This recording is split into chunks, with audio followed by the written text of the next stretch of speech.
American academy of dermatologist का कहना है 50 से 100, चेस्टर काउंटी हॉस्पिटल के हिसाब से 150 से 200, किसी के हिसाब से रोज का 250 नॉर्मल है।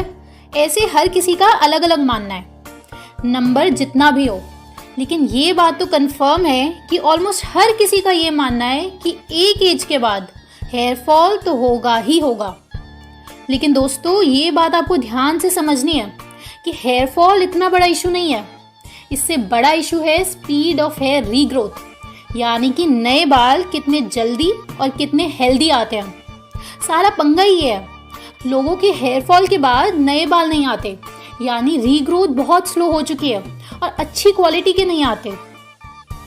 ये होता है हमारे वाइटल लाइफ फोर्स यानी कि जीवन ऊर्जा के कम होने की वजह से, हमारी रिकवरी स्लो होने की वजह से, बुढ़ापा चढ़ने की वजह से।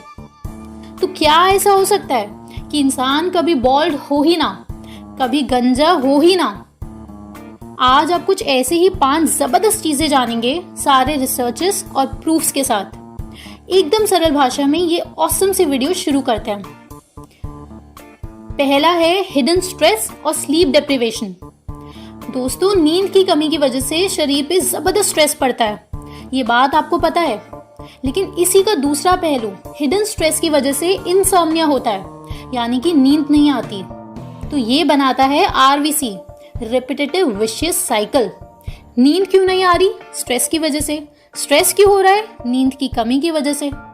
हमारी बॉडी में जो सेल्स और टिश्यूज रिकवर होते हैं वो उस वक्त होते हैं जब हम सो रहे होते हैं, और अगर हम रेस्ट नहीं करते तो हमारी बॉडी में कॉर्टिसोल हार्मोन रिलीज होता है। इसको स्ट्रेस हार्मोन भी कहा जाता है। कॉर्टिसोल हार्मोन कैसे रिलीज हो रहा है, यहाँ तक तो आप समझ गए। अब इसका बालों से क्या कनेक्शन है, चलिए ये इस रिसर्च से समझते हैं। अगस्त 2016 में ये रिसर्च पब्लिश हुई journal of drugs and dermatology में, stress and hair growth cycle. Dermatologist की दुनिया में ये बहुत ही इंपॉर्टेंट रिसर्च मानी जाती है। अब इस रिसर्च में जो बात सामने निकल कर आई वो आप हमारे साथ साथ पढ़िए। In this way, excess cortisol is therefore able to exert a disruptive effect on the fine-tuned mechanism of the hair follicle, leading to the development of hair growth disorders such as androgenetic alopecia, alopecia areata and telogen effluvium। यानी कि दोस्तों, cortisol आपके hair follicles के mechanism को खराब करता है और आपकी हेयर ग्रोथ को नुकसान पहुंचाता है, और यही फिर कारण बनता है एलोपेसिया का, यानी गंजापन। फॉर एग्जाम्पल, टीलोजन एफ्लूवियम जो आपने अभी सुना वो आपके हेयर फॉलिकल्स को रेस्टिंग फेज में पहुंचा देता है, यानी कि बेहोश कर देता है। तो आपको ये बात ध्यान रखनी है कि आपकी बॉडी में स्ट्रेस, चाहे फिजिकल हो या मेंटल हो, अगर डेवलप हो रहा है तो उसे इग्नोर नहीं करना है। और स्ट्रेस के हम आपको 5 मेन सिम्टम्स बता देते हैं। पहला है इरिटेटेड फील करना, दूसरा मसल लॉस या स्ट्रेंथ लॉस और फैट गेन, तीसरा डार्क सर्कल्स, चौथा है हेयर फॉल, वो खुद में ही एक सिम्टम है स्ट्रेस का, और पांचवा इंसोम्निया, और सुबह उठने के बाद बहुत ही थका थका सा फील करना। इसका सबसे शॉर्ट सॉल्यूशन आप सुनिए। अपनी अलार्म घड़ी को उठा के फेंक दो। आज से आपको जल्दी उठने की कोशिश बिल्कुल नहीं करनी है। कोशिश होनी चाहिए तो जल्दी सोने की, ना कि जल्दी उठने की। आप जल्दी सोएंगे तो ऑटोमेटिकली जल्दी उठेंगे, नींद पूरी रहेगी तो टिश्यूज रिकवर्ड रहेंगे। अगर आपकी बॉडी में स्ट्रेस है तो वो 14 दिन में ही बहुत ज़्यादा घट जाएगा और आपकी बॉडी के सेल्स और टिश्यूज हर वक्त रिकवर्ड होंगे, जिसकी वजह से आपकी बॉडी में ब्लड सर्कुलेशन एकदम प्रॉपर होगा, क्योंकि सेल्स और टिश्यूज तभी आपके ब्लड में न्यूट्रिशन एब्जॉर्ब कर पाते हैं जब उन्हें प्रॉपर रिकवर होने का टाइम मिलता रहे, वरना न्यूट्रिशन वेस्ट हो जाता है। तो जो बुरी आदत आपको छोड़नी है अगर आप अपना हेयर फॉल रोकना चाहते हैं तो वो है लेट सोने की आदत। दूसरा है ब्लड सर्कुलेशन। आपके ब्लड वेसल्स में अगर इम्प्योरिटीज है, जैसे कि आपके ब्लड वेसल्स में शुगर क्रिस्टल्स है यानी कि डायबिटीज है, यूरिक एसिड क्रिस्टल्स है, कोलेस्ट्रॉल है, या फिर एंडोथेलियम साफ नहीं है, या फिर किसी भी तरह की इम्प्योरिटी है, तो आपका ब्लड प्रॉपर तरीके से हेयर फॉलिकल्स तक न्यूट्रिशन पहुंचा ही नहीं सकता। उदाहरण के लिए आप ये डायबिटीज और हेयर फॉल का रिसर्च पेपर पढ़िए जो कि international journal of women's dermatology में पब्लिश हुआ था। इसमें टाइप 2 डायबिटीज का इफेक्ट देखा गया वुमेन हेयर लॉस में।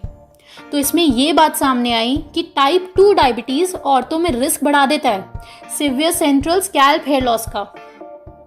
इसका लिंक हमने डिस्क्रिप्शन में दिया हुआ है।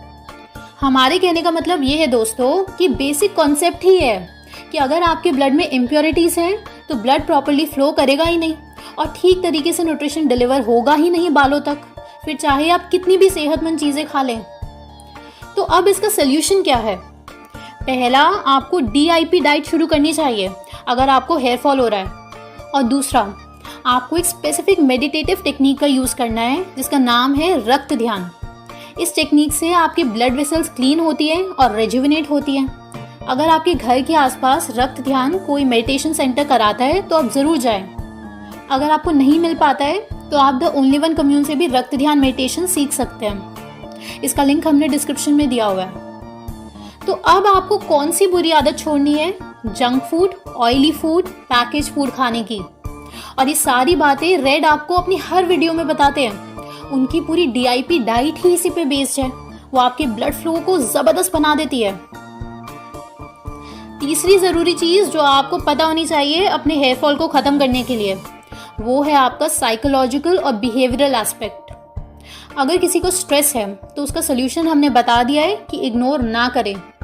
किसी को एंजाइटी है, किसी को इंसोम्निया है, या फिर किसी को गुस्सा बहुत ज़्यादा आता है, ये सारी की सारी चीज़ें आपके स्ट्रेस को बहुत ज़्यादा बढ़ा देती हैं।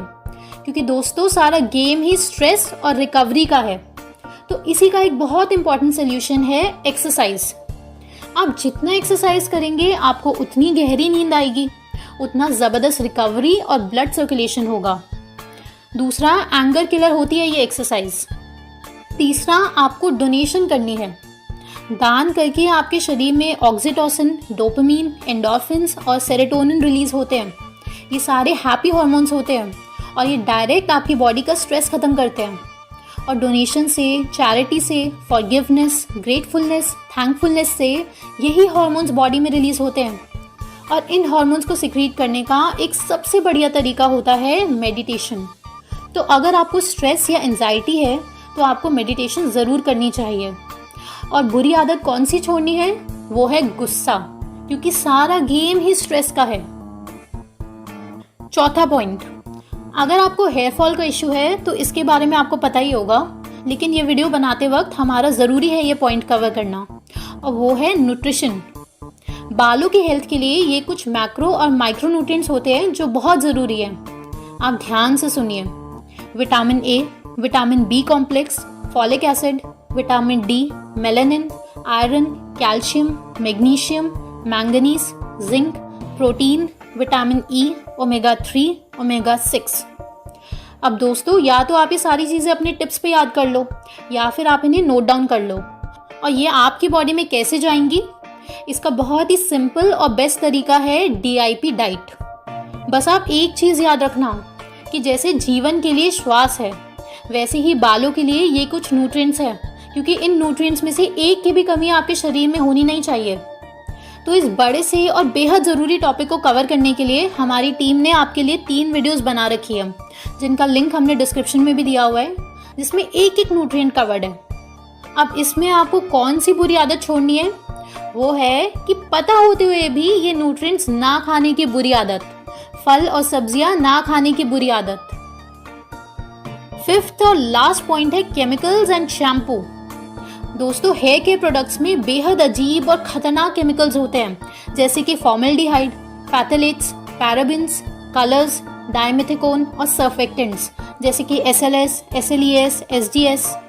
और ये बात जग जाहिर है कि कितने खतरनाक होते हैं बालों के लिए। अब केमिकल्स का ऑल्टरनेट यानी कि सोल्यूशन हम आपको बताते हैं, आप नोट डाउन कर लीजिए।